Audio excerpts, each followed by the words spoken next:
All right, so I had ingested a lot of marijuana before starting the show, so I apologize ahead of time. Um, okay, so I'm gonna start. Okay, so this is okay. I've got segments. Okay, so all right, so we're starting. This is the official start. We got the letter hack. Who are you? Why are you here? And also, I didn't, at the bottom, I have the little thing where I have the guest on. I didn't need to change it because you're the last guest I had on as well. So now I think you're the most guested guest on this program, and that's got to change soon. So as of this show, you're banned. So make it last. This is your last appearance. But who are you? Why are you here? And just go on.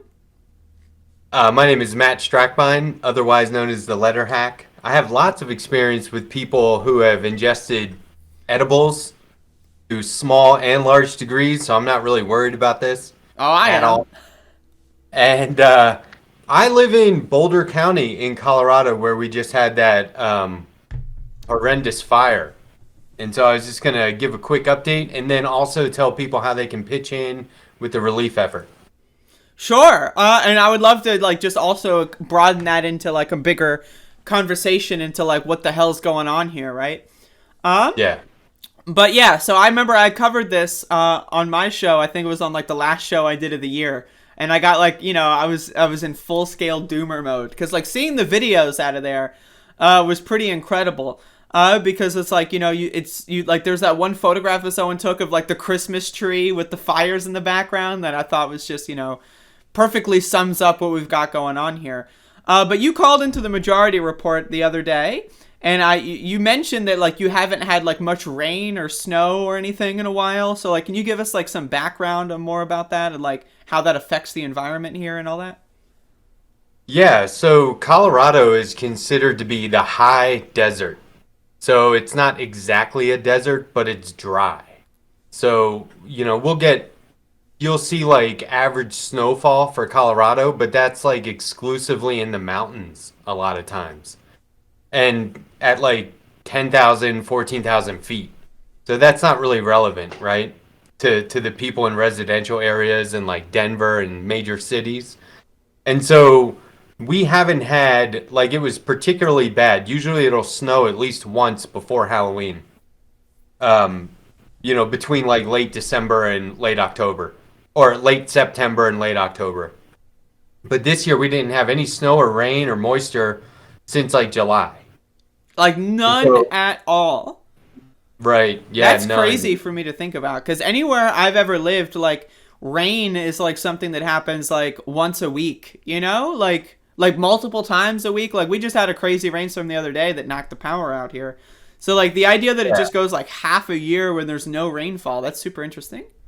Yeah, it was wild. And I mean, there were snow flurries one day, but that's not going to do anything, because out here you'll get 6, 8 inches of snow and it'll begin to melt by noon, right? So it'll start in the middle of the night and then by, within 24 hours, you wouldn't be able to tell if it snowed or not. I've seen it rain and dry up in 5 minutes, Okay. on a sidewalk or concrete or whatever. So it used to be that there was a season for wildfires and fire warnings where there were they're advising don't have any campfires, don't have any open fires, no fireworks, that kind of stuff because it's fire season. But as the governor put it, that's a year-round phenomenon now. So fire season is year-round. It can happen anytime, especially with the drought and especially when it's compounded with high winds. So we had hurricane force winds up to 115 miles per hour. And so you when I first moved here, I worked in a warehouse and I was working in the yard and a plank of wood went flying by. And I was like, what the hell? So I went inside and asked is this normal or is there a hurricane? What's happening? And they're like, yeah, dude, this is what happens when warm and cold currents collide in Colorado because of the mountains. Boulder County is virtually just a large valley. And so it creates a tunnel for the wind. And so it can get really violently windy. And so this happened the other day, right before New Year's. And, I was on a walk with my wife at around 9 a.m. and I said, I can smell fire. Like, I really hope nobody's burning leaves because people will still do that, believe it or not. It's illegal, but they'll do it. So then I was like, I wonder if we're going to see something in the news. Sure enough, like an hour later, they're reporting possible downed power lines caused a fire. And now they're saying there were no down power lines and they're investigating potential arson. So I would just be speculating if I talked about that any further. But the thing is, like, imagine this. There's a tree on fire, and it's so windy that the embers were blowing from that tree to a nearby Target, and that Target was gone in like an hour. Like the store Target? Yeah. So Wow. you can imagine that, like, it snowed the next day and temperatures dropped to like -2, right?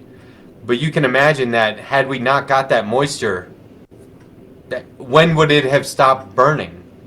What would not have been at risk? So there's a real-time map that we were watching, my wife and I, and we're on the phone with friends going, they've been evacuated, so we're like, we'll take your pets if you need. Your kids can crash here overnight. We were like opening our house up to people. But then we started to watch this map that shows evacuation area like in pink and pre-evacuation in yellow. And I was like, I don't know if we should be opening our house up because we're just like 10 miles away from the pre-evacuation. And so if they put us in pre-evacuation, we're evacuating because that never happens. And so what happened when this fire was south of us and it was moving south, so we were like, okay, we'll probably be okay where we are. But then another fire popped up west of us, and that was very close. But they had that pretty much contained right away. And when I was reading about that fire, I realized that fire in that same location, was called Middle Fork, had occurred like in November and also in September. So there's like fires going on out here I didn't even know about that are like in very close proximity. Okay. Now, like I said, they had that contained right away. This fire, called the Marshall Fire, because it was on Marshall Road, that was just contained like, I think Monday afternoon. Okay. But the evacuation has just been lifted today. So people are, except for a couple of closed roads, so people are allowed to go back to their homes or where their homes were. But like there's all kinds of like guidelines for what to do now, right? Like you got to boil water, that kind of stuff. You can't just drink from the tap right now. There's open fire still, little pockets. There's smoldering areas that are going to be smoldering for a long time. So there's all these like guidelines that people should follow if they are going back to those areas or if they're helping with the relief effort. But yeah, this is the only time, because I used to work in Boulder, and we were right there looking at what they call the Flatirons, which is the Front Range. So they're mountains that lead to the Rocky Mountains. We call them foothills. Right. And we saw a fire come right over those. And we were like, wow, we've never seen that before, right? And this is maybe 10 years ago. And we were like, well, there's nothing to worry about because there's all this concrete and asphalt and that it won't burn. We'll be fine. But this fire that just happened, the only thing that could stop it was snow or rain and cold temperatures and the wind stopping. That thing, it could have kept going and kept going right up to where we were. And once it, like I say, if a tree on fire can lead to the destruction of an entire Target store, Right. then why wouldn't one house burn another house and so on, right? So, it's at the point now where major droughts, wind forces that are that strong, to me, it's the exact same as a tornado touching down. You're not sure when it's going to happen. You get hardly any warning, and when it touches down, it's pretty much too late if you're in close enough proximity. Right. So everyone has to be ready to evacuate at any time year round because of fires, whether they're wildfires caused by arson or negligence or whatever. And so it's just become like a terrifying kind of situation where people who are normally galvanized by this stuff, like my neighbors don't care. Well, we care, but they're not concerned that a fire is going to reach us. But now that's totally different story. Yeah, the cat's out of the bag at this point. Yeah, when I called into MR, I was talking about how there was like a false alarm on our street where like 3 fire trucks came out, and people are like, "What's going on?" Everyone's outside right away, because even though there's like 8-10 inches of snow on our street right now, it's dry as hell, and things are just waiting to burn, you know. So these normally kind of galvanized neighbors of mine who are like, "We live in Colorado, we can handle this sort of threat." We're like, what do we do, right? And that to me is jarring, and that's why it's, you know, even though I wasn't directly affected, I know dozens of people who were. I know a couple of people directly who lost their home. Almost 1,000 homes were wiped out within hours. That's it was incredible. Like, I mean, like Yeah. the fact about, like, not only is the fire so dangerous, like, to human life, but then it's like also, like, it's not like the fire happens and then it's over and you just go back to normal, right? There's going to be people that are going to be picking up the pieces about this for like years, like, probably, Right. like their entire life savings, you know, was probably put into a house or something, and now it's just gone. And then you've got, like, you know, like, just the whole system we live under. It's like, you know, are they ever going to get that back? Are they ever going to get the money that would be worth back? You know, like who pays for that? Like, does insurance pay for that? Like, is the government going to help out at all? Like, you know, like, people's lives just get destroyed, and this has been happening all across the country.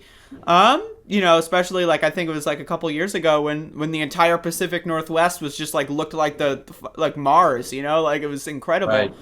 And then, like, people just, like, their lives are just permanently destroyed, you know, in some capacity. Like, do you, Yeah, like, go on? Oh, go ahead.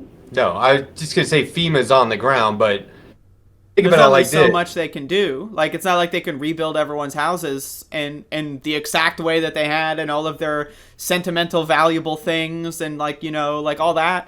You know, but, like, yeah, so you said that there's, like, a relief project of some kind that, like, you know, if you have, like, a link or something, if you want to send it to me, I'll post it in the chat. Yeah. So I would recommend, there's actually a couple of websites you can check out. The one that I recommend, because it has like a ton of resources and information, including how to pitch in, is the Boulder Office of Emergency Management, which is boulderoem.com. And Boulder is spelled Boulder. boulderoem.com. Is that the right link that I posted? In the chat? I'm not looking at the Chizat. Whoa. But I think, look at it like this. There were evacuation centers specifically for COVID positive individuals. That's a first. So your 900 homes are immediately gone. So that's not 990 people. That's those families. Yeah, So like, that just many multiply people- that by 2 or 3 or 4 Right. or 5. So they're immediately homeless. Businesses were destroyed. So not only can people not really get to work, but There is no work. businesses were gone. So whoever worked there might not have even lived in the area. Now they're out of work on top of COVID. And so now more than ever, people need to start addressing the core issue, which is climate change, right? Stop reacting. Oh, there's a fire. We should react. Oh, no. What do we do? Oh, it was terrible. Let's talk about it in the news. There's got to be a more proactive stance, and that comes to policy, and that comes to people badgering elected officials and making it happen. Like, the good news is, have you seen Don't Look Up? I have. I did a review of that. That's actually the movie that kickstarted my review series coming back. So. Oh, right on. Yeah. So that got 152 million hours of viewing in 1 week. I was Just, 2 like- of those hours. Like, yeah, I think it was like last week or something. But like, finally, like, there's a way for people to learn about this it's entertaining. It's a good movie. It's got famous people in it that you like to watch, act, and all that. But the message is what is going to resonate finally. And I think that it's a great. I love when people make movies out of analogies. You know, imagine climate change as a comet. Okay, well, this perfectly illustrates the issue. And I say the comet is already here. Like it's here.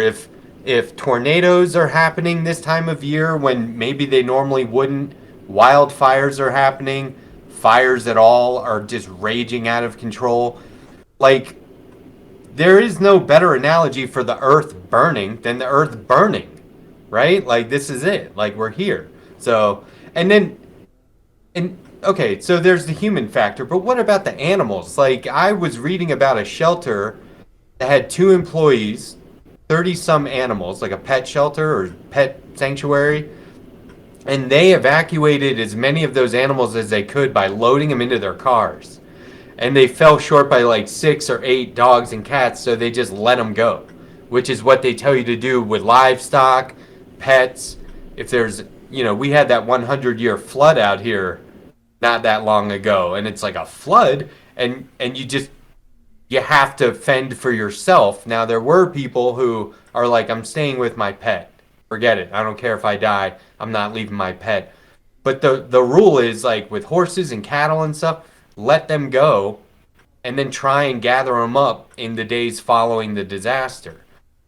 So like we have the Boulder County Fairgrounds in Longmont where I live, and they relocated a lot of livestock and animals to there, but it immediately was at capacity.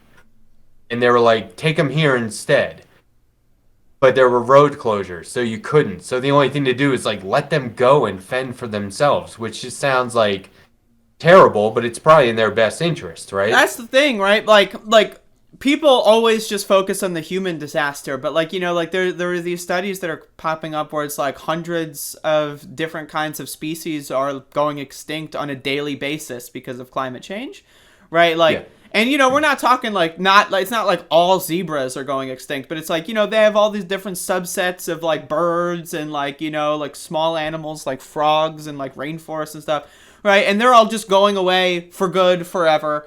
And then like, it's also like, when fires happen, right, they destroy forests and ecosystems, right? So let's assume like the species doesn't go extinct. Well, their entire like way of life that they've developed over millions of years is just going to radically shift overnight. And so like, even if they don't die in the fires immediately, how are they going to like get back to that kind of environment? Are they going to be able to adapt to a different environment? Right. And it's just causing permanent ecological disaster. And like that, like you said with the movie, like in the comet, the comet's basically already here. I mean, like, even if, like, let's assume the entire world said, oh, there's a comet as the comet impacts Earth, right? What are you going to do about it? It's not like, it's like, okay, all right, like now do you realize that climate change is a threat? Well, yeah. Well, what are you going to do about it? You look at what's going on in the Senate right now where like, I just saw the news this morning. Joe Manchin is like saying no to filibuster reform, no to the Build Back Better climate provisions, no to the voting stuff. What do we do? I mean, I've been saying forever, like the government's made up. Like it's just a bunch of people just like pretending to be important on TV, right? Like when do we just like as a collective just realize we need to stop relying on them? And like you said, we got to fend for ourselves. What does that look like in this instance, right? Like, think about, like, if we're having, like, these giant ecological disasters, right, where, like, hundreds and hundreds and hundreds of thousands of, like, people's entire lives are being destroyed every year, right, like in Texas and in the Midwest and in California and, like, you see floods in Florida, New York and stuff, like, there are, like, millions of people's, like, direct lives, like, their ability on a day-to-day basis to just, like, subsist, being completely, irreparably damaged.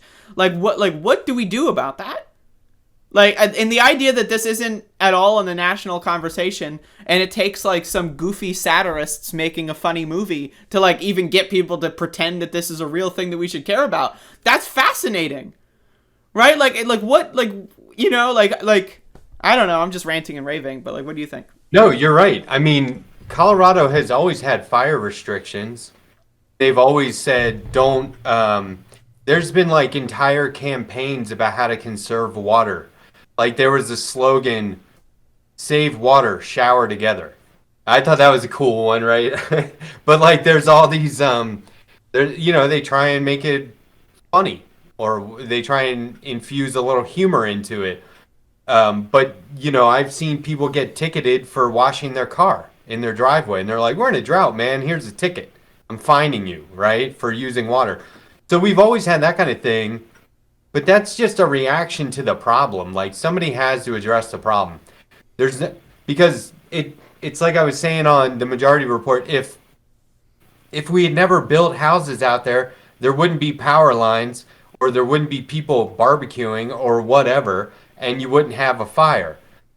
Well, cow dung can ignite, and that's a real thing.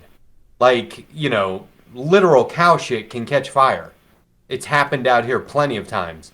So, it's the fire will spread no matter what.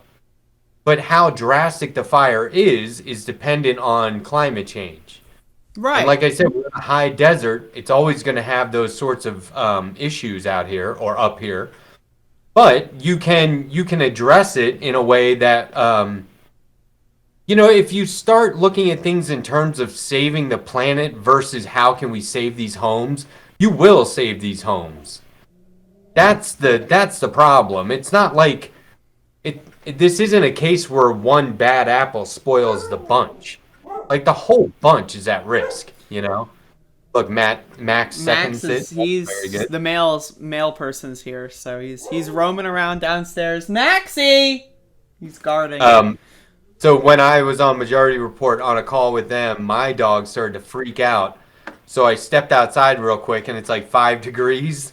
So I was like shivering, and then Mm-hmm. somebody commented that they were like, I could hear the stress in your voice, and I was like, Yeah. well, I was just Yes, I'm cold. very stressed right now. That's the cheat Yeah, code. Just go outside in the freezing temperatures, and you get that. right, But yeah, I mean, like exactly. that's the thing with climate change, right? And this is like in my last show of last year, I was kind of like going on the doom pill on it, where it's like my thing again is like, all right, let's assume we all start to take it seriously, at like the whole human population of the Earth right now.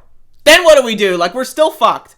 Like that's the thing. Like we have like we are in such a bad position right now, and it's mostly, and like you can blame the government, you can blame billionaires, you can blame like fossil fuel companies, but ultimately I blame the human species, right? Because no one gave a fuck. Like people just didn't care at all. Stupid dumb fuck Americans kept voting for these stupid dumb fuck candidates that fucking get into office, and then they do the bidding of these stupid dumb fuck donors, right? And it's been like that like since the inception of this country at the very least, right?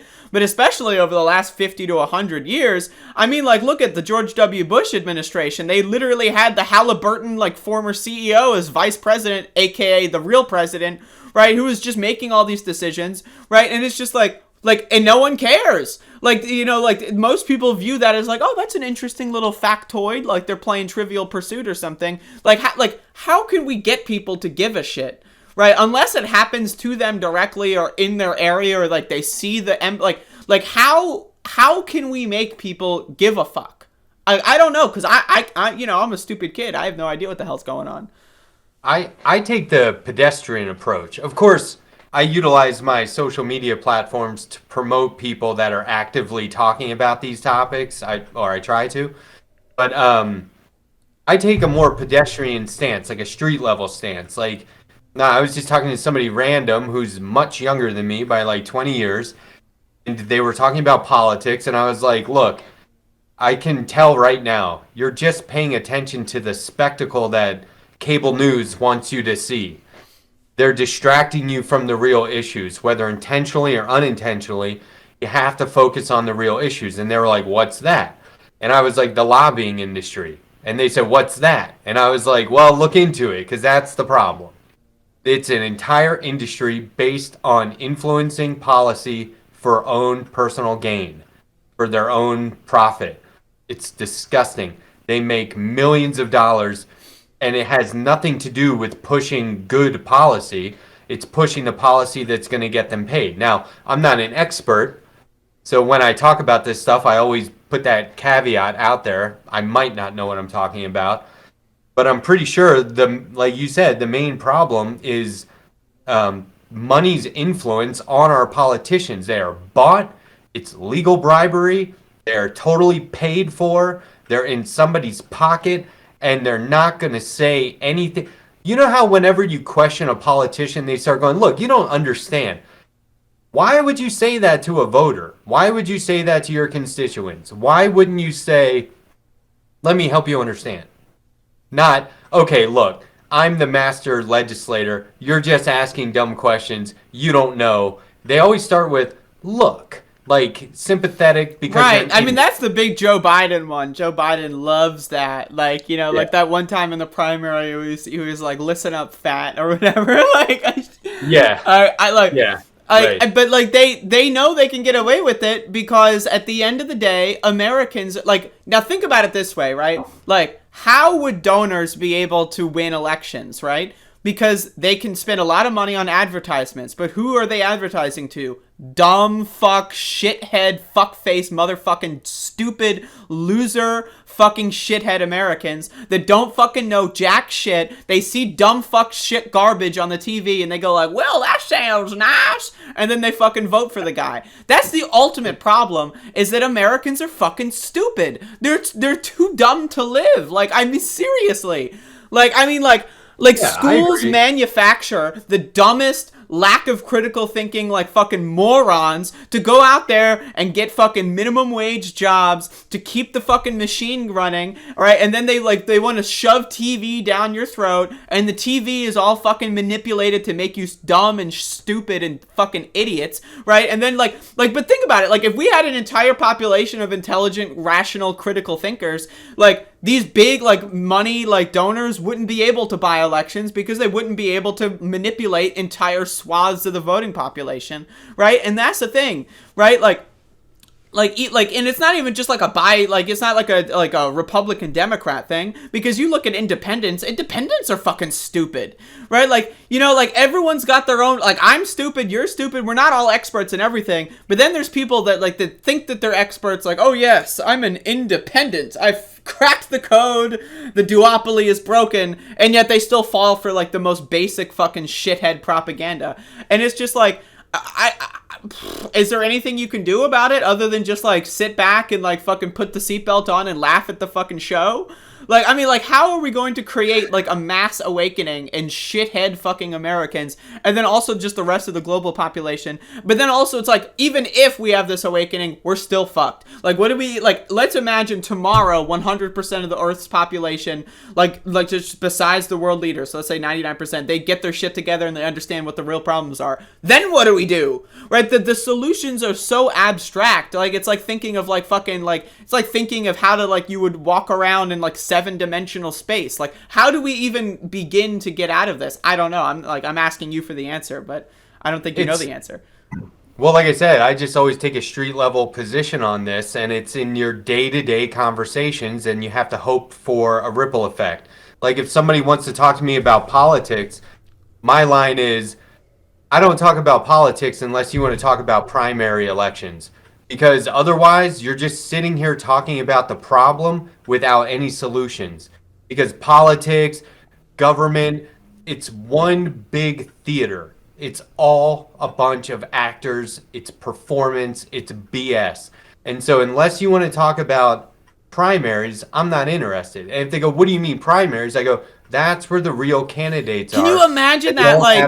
There are, most Americans don't know what a primary election is. The first election I voted for was in the 2016 presidential primary, and then the local elections too in my area. But the first election I voted for was a primary, and I remember trying to talk to people that people in my family and older people. It's who are you voting for in the primary? And they don't know what a primary is. And it's I'm fucking 19 years old and I know what a primary is, and you're telling me a 50-year-old fucking motherfucker doesn't know what a primary? It's one thing to not vote in the I don't vote in the primary. That's one thing, but to not even understand what the fuck a primary is. and then even then, Right. like, it's like also like, and that's just like politics. People think politics is voting in elections. Politics is much more than that. It's like how you like organize with your neighbors. It's how you organize with your workplace, right? It's how like the distribution of resources in your city, right? It's who gets like contracts, you know, like I've been getting involved in local politics a lot over the last year with all the protesting and stuff, and I've been studying a lot about how it works.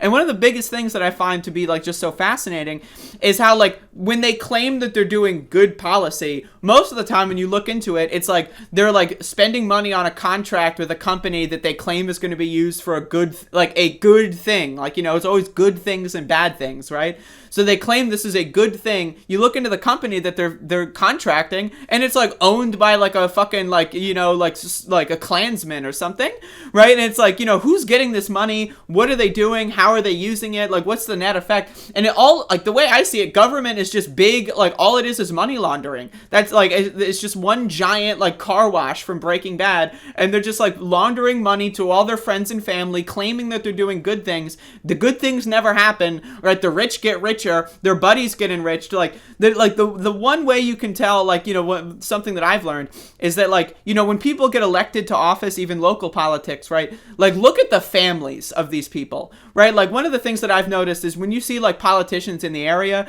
you'll see the family name of these politicians on businesses, on buildings, right.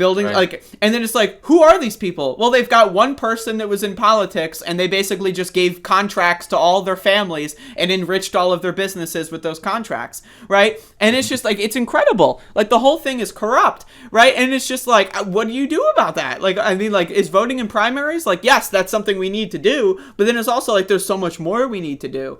And it's just like, I don't know, man, like, we're just rambling here, but like, you know, like, the idea that this stuff can happen is horrifying. Like, just like, you look like we had a storm here the other day, and it knocked the power out, and it was like pretty crazy. Like, I was looking outside, it went from like rain to like snow to like rain to snow, and it was, you know, it was pretty cool to see snow.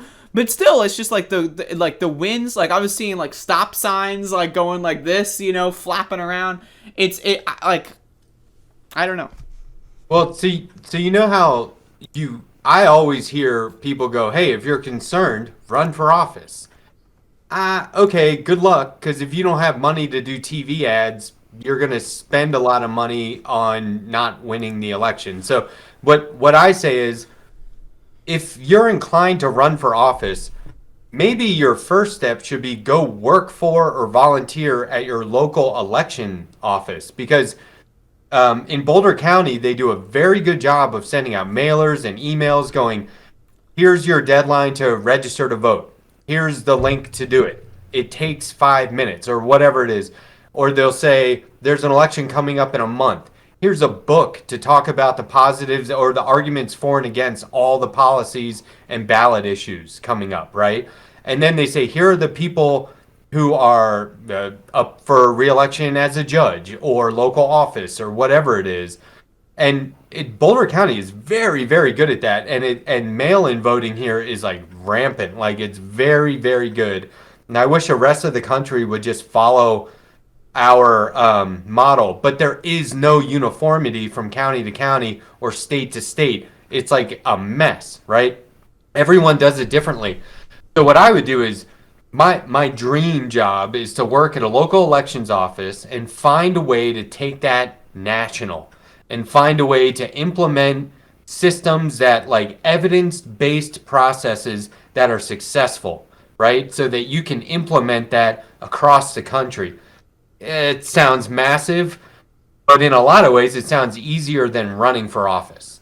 Because once you're in office, there's all this systemic corruption that you just follow. Because you know how they were saying, hey, I got news for you. If Bernie Sanders won the presidency, he wouldn't be exactly what you want him to be because of the systemic stuff. That's the other thing, right? Like, I boil all politicians down to like corrupt or useless. The ones that aren't corrupt are useless at the end of the day, right? And that's the thing. And now, like, they need a caucus. Exactly. And then the other thing is, like, you know, I would say that I would encourage people, I would encourage everyone, like, if we could, like, have primaries, have, like, let's say, like, 700 different contestants, and all of them are, like, far left-wing, like, radicals, right? Like, that would be interesting, right? Like, but, you know, like, it's crazy, the barriers to entry, and then once you're in there, the barriers are still there. Like, that's why the whole thing with, like, people think that AOC is gonna, like, push the secret lever and open the secret bookshelf and then read, like, an ancient ritual and then, like, summon a demon to, like, overthrow Congress or something, right? It's like, you can't just bring one person in there and then everything's gonna be fixed. And that's why, like, my thing is just, like, we gotta somehow manage to increase the collective IQ of this country in some way or another. Like, because, like, we need to make things easier to access. We need to make education easier to access. We need to, like, make complex ideas easier to be introduced to. Because if not, if we don't do this, like, we're all, like, I mean, the world's just going to be set on fire, and then eventually there's just going to be, like, it's going to be like Dark Souls, where, like, the whole world is engulfed in flames and shit. It's like, it's horrible to think about. I think I saw you play that game one time. It's a good game. I was like, what the hell is going on? It's a good game, yeah. There's a bunch of them, but I've only played the first one.